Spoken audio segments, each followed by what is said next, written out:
আজকে আমাদের সপ্তমীর পর মহাষ্টমী পূজা সমর্পণ করলাম এবং আমাদের এখানকার পরিস্থিতি খুবই সুন্দর, খুবই ভালো এবং খুব সুন্দর পরিস্থিতি আমরা পূজা উদযাপন করতেছি এবং এখানকার পরিস্থিতি খুব ভালো। আমাদের এখানে সব সম্প্রীতি আছি।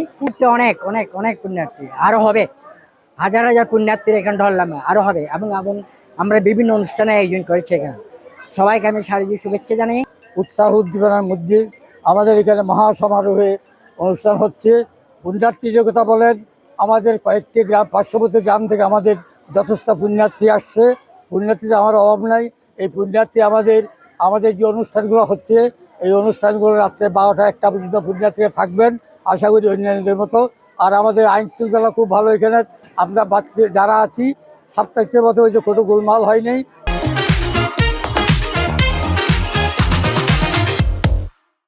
আসলে প্রতি বছরই এবছর খুব সুন্দরভাবে সুষ্ঠুভাবে আমাদের অনুষ্ঠান চলছে। প্রতিবেশী আমাদের যারা আছে সবাই প্রতিবেশী নিয়ে এবছর আমাদেরকে সহযোগিতা করছে। প্রশাসনের পক্ষ থেকে আমরা যথেষ্ট সহযোগিতা পাচ্ছি। আশা করি আগামী দিন, যে দিনটা আগামীকালকে নবমী, এটার মধ্যে দিয়ে আমরা শেষ করব। আমাদের পরের দিন হচ্ছে দশমী, মাকে বিদায় দেব।